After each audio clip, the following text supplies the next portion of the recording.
All right, we're back here on the GSMC Baseball Podcast. We're going to be talking about the storylines, specifically NL storylines for each team in the league. So let's get it started. First, we have the Braves. Now, I think the biggest one here is that they brought a whole new pitchers to camp with the team. Obviously, pitching in general has been a major issue with them going back to the playoffs. You look at their recent losses. First, you have last year. The embarrassing loss you had to the Phillies when the pitching kind of exploded, and year before as well, where pitching just has let them down. You brought Reynaldo Lopez in, which is a very interesting thing. He's a guy who was a reliever, and they're going to stretch out and make a starter. This is a kind of a new thing going on in baseball. You have an example like Michael King with the Yankees, who became a major piece in that rotation, and was one of the major pieces in the Juan Soto trade, going to San Diego. So this could be a new trend in baseball, and I'm not sure how I feel about it, but the Braves are a smart organization. So if anyone can succeed at it, it is them. You traded for Chris Sale. Obviously, he's not Chris Sale of the past, but he is still a good pitcher. He's probably a 2 or 3 or 4, and if he stays healthy, he can be really good. But that's a big if considering what you've seen in the past years of his career. The Marlins. For me, the Marlins' biggest storyline is just figuring out what direction they're going in. Are they rebuilding? Are they going to keep going to be a contender, make the playoffs like last year? Are they going to kind of go in the middle and retool? They've had a really, really interesting offseason. They've basically made zero moves. They made a small trade, which I'll talk about later in the show, and they've showed no interest in bringing back star DH Jorge Soler. So that just kind of shows they don't really know what they're doing. I think first year executive Peter Bendix kind of just figuring out the team and what they have. So I think just figuring out what they're going to do for the future is a bigger storyline there in Miami. The Mets, whole new pitching staff for them. Sean Manaea, Luis Severino, Adrian Hauser, three guys they brought in to kind of solidify it. It's guys with big ceilings but low floors, like guy with like Severino, who was one of the worst pitchers in baseball last year, if not the worst. Sean Manaea, who has a lot of promise with his second half stats, but if he can't put it together, it might be a disaster. Adrian Hauser, just kind of a stable guy, pitches probably to a 4 ERA every season as a back end guy. I like the move, but yeah, that's just kind of a whole new pitching staff there. The Phillies, I think for Phillies, it's will they make any new additions before opening day? I talked about them as fits for guys like Cody Bellinger, Blake Snell, Jordan Montgomery. They've made two signings this offseason, Aaron Nola and Spencer Turnbull.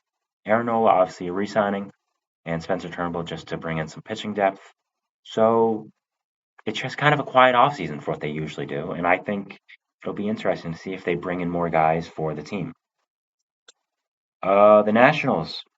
Will the young players they have take the leap they need to? Obviously, they're not going to win the division.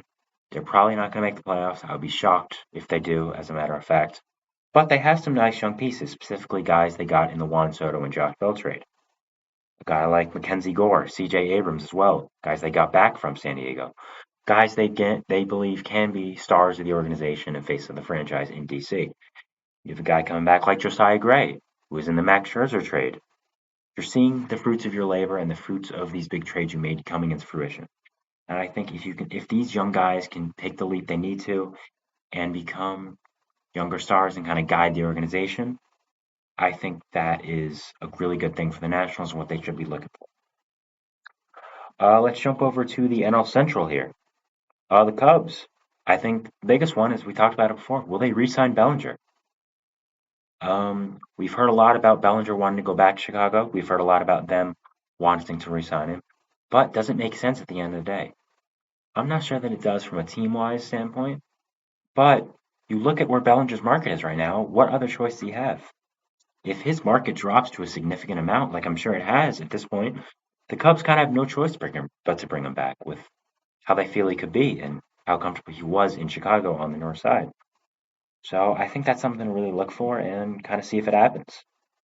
The Reds. The Reds are a really interesting one in my opinion. Will the young core they have help them win the Central? You look at guys they have Hunter Green, Nick Lodolo, Matt McLain, Ellie De La Cruz, Spencer Steer, Christian Encarnacion Strand, Novelli Marte, just some really good young players that I think can help them win the Central. It's not a very strong division, especially with what the Brewers have done this offseason, which I'll be talking about next. So they could definitely win it. You brought in veterans like Heimer Candelario, like Frankie Montas. That could definitely help you with this. So I just think, if they can win the Central with these young guys, I think that's something really important to watch here. I teased it a little before, but the Brewers, are they going to enter a rebuild phase or kind of a retool phase in a way? You look at who they've lost. They've lost Corbin Burns, obviously. I think they got a good prospect package back for him, but he's still one of the better players in baseball and still one of the better pitchers in baseball. And that's someone you're losing. So I think that's really important to watch for them. And with that, they also lost Brandon Woodruff. They just non-tendered him because of the injury he had, and he's probably going to be out most of the season, if not all of it. So it's just, are they gonna be really bad this year? And if not, how are they gonna be good? I don't imagine them being that good, considering their ace right now is Freddie Peralta and their offense is kind of mediocre. But they have some young pieces there, especially the guys they got back from Baltimore, like Joey Ortiz, DL Hall. So, they extended Jackson Churio, the teenage Superboy, superstar. So, yeah, it's just really interesting to see what direction this team goes in and how they will be for the future. Next, the Pirates. Kind of the same with the Reds and the Brewers, just a young team. And can that young team compete in the Central? You look at the young core they have: Henry Davis, G1 Bay, Rivero Quiguero, Brian Hayes, O'Neill Cruz, Jack Sawinski.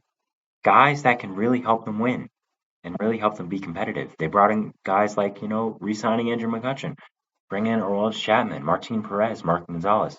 None of these guys are going to be the superstars, but they're going to be good, solid players that help you around the margin, which a young team needs. So, can they make that leap? Can they win the Central? And can they go back to being a really good Pirate team that we used to know that hasn't really been there for a long time? The Cardinals. Now, I think it's pretty clear with the Cardinals. It's their new pitching. They were absolutely horrible last year with pitching. Absolutely horrible. One of the worst teams in baseball, not only with pitching, but just in the entire league. So you look at that. You look at who they brought in. They brought in Sonny Gray, who had a great season with the Twins last year. Was a AL Cy Young contention, one of the top three.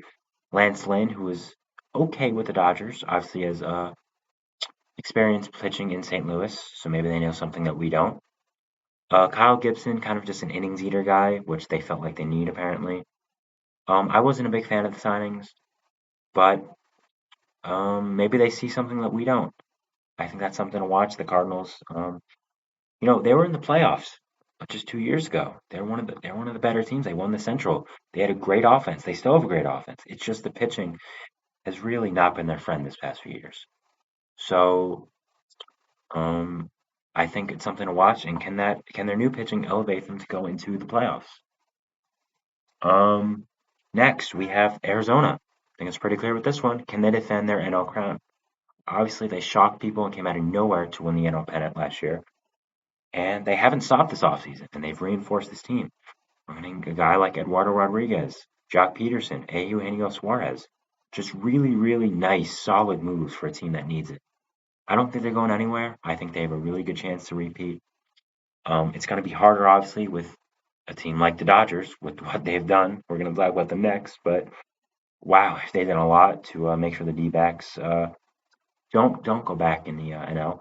But they're still a really, really good team, a team that should be feared with what they did last year and what they've added. The Dodgers. I think it's pretty clear here with who they've added. They've added three legitimate superstars, and it's just how are they going to perform? A guy like Tyler Glasnow, who's a really, really good pitcher, who's fought the injury bug, but still a really good pitcher.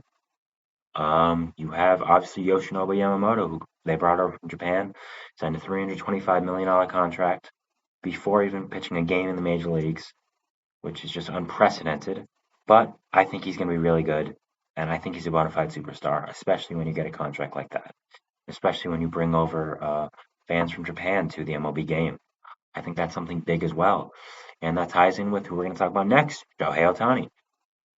We all know who Ohtani is, not much really to say here. They brought in the best player in baseball. He's a bona fide superstar, of course.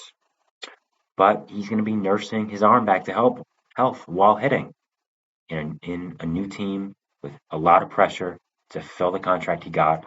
So that's something to watch here, definitely.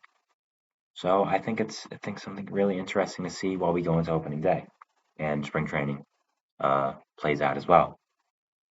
San Francisco, will they add more to the team before opening day? Obviously they had some nice moves. They added Jung-Hoo Lee. They added Robbie Ray in a trade. They added Jordan Hicks. They're going to make a starter, which is really interesting. But as I mentioned before, I expect them to sign some more people. Jorge Soler, Matt Chapman, guys I think they will sign that really round out this team. They don't have that superstar right now, which I think they obviously wanted. Going back to even the pursuits of Bryce Harper years ago. Guy like Yamamoto, who they pursued this year. Judge last year. They haven't been able to get that superstar. But you had guys like Jung-Hoo Lee, like Robbie Ray, like Jordan Hicks, maybe even Soler, Matt Chapman, who I expect them to sign. Um, just really good players. Not superstars, but really good players that help around the margins. And it's building something. They have a nice young team. Patrick Bailey became a really good Buster Posey replacement.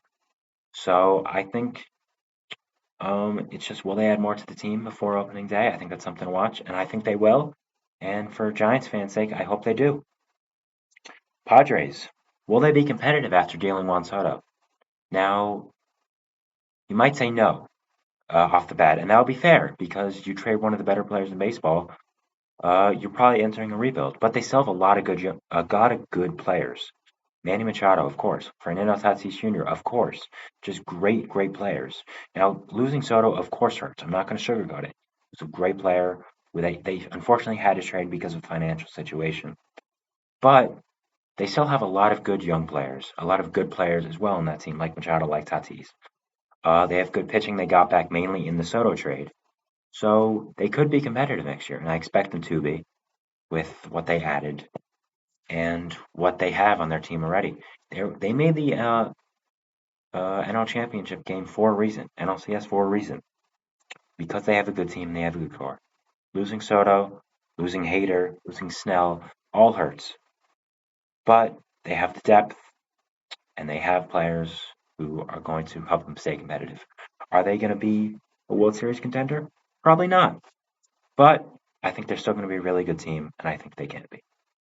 Lastly, the Rockies. Not much to say here because they're really bad. But how are their young players going to perform? They have some nice young players.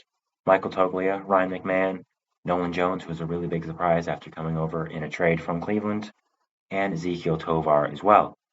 All good young players that build out a core in Colorado. But I think just to look at here, how will they perform? They're not going to win much. I think that's clear. So you just want to see them take leaps and show something of a core in Colorado. That's really all you can ask for right now as a Rockies fan, especially in this division where you have the Diamondbacks, who are the defending NL champions. You have the Dodgers, who just added half the league. You have the Giants, who are a good, solid team. Padres, who, of course, have Manny Machado, Fernando Tatis, Joe Musgrove, Yu Darvish. So that's really all you can ask the Rockies fan. Looking back here, those are really the storylines I would follow going in the NL.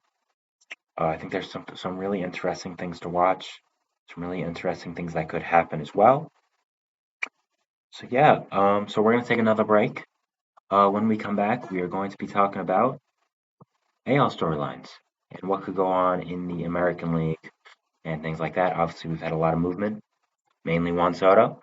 We'll get to the Yankees. Don't you worry, Yankees fans. They're the first team on my list to get to. So we're gonna do that, but first we're gonna have a break, and we'll see you right after that. All right, here we go.